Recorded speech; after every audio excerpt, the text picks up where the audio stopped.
Alright guys, I want to show you real quick what I did. I changed up my Tethrd One Sticks yet again. So you know when you throw the rope around the tree, I talked about before in some other videos how the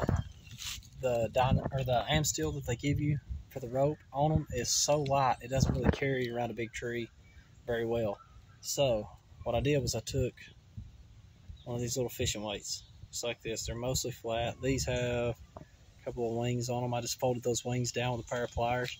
This one is a little bigger than the ones I used, but this is all I have left to show you. So I took them and I put them on the end of the rope, wrapped a couple of rolls of electrical tape around it, and then I took some heat shrink tube, put over top of that, and heat shrinked it down. It's not a lot of weight, but it does give it enough to carry around the tree a lot better when you're throwing it around the tree. And because it's heat shrinked, it's not really making any racket. I mean, it's not, there's no metal to metal. Here, let's hit the metal. I mean, it's pretty dead sounding, so that took care of the sound as far as sound deadening on that, adding a little bit of a lead weight to it.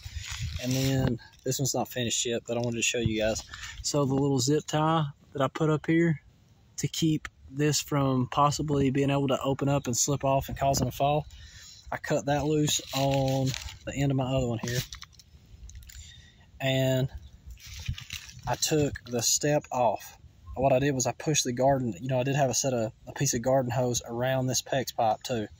Well, I thought since I added weight here, I would shed some weight here, because when I first originally built these, I didn't realize at the time how I was going to end up going with these, and I didn't really need the garden hose. So I kept the PEX pipe, I kept the little ratchet strap softener that I made to go around these to keep the Dyneema, the PEX from cutting into the Dyneema. And here's the finished one. I'm already done a couple of them. So there it is on the tree. That's what it looks like before you deploy the aider. And then there's my aider.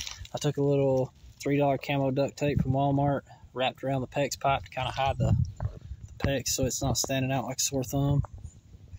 And that's how I'm going to run them now. Since I added the weight to the, like I said, since I added a little weight to each one of the ends of the ropes, I shedded the weight of the garden hose. And actually the garden hose, each piece of garden hose, each section of it, weighed a little more than that little bitty weight, you know, that little flat weight or whatever that I added to the end of the rope. So, giving you take, but I'm pretty sure this is the final product. This is how I'm going to run them. I don't foresee me making any more changes. These are pretty well perfect.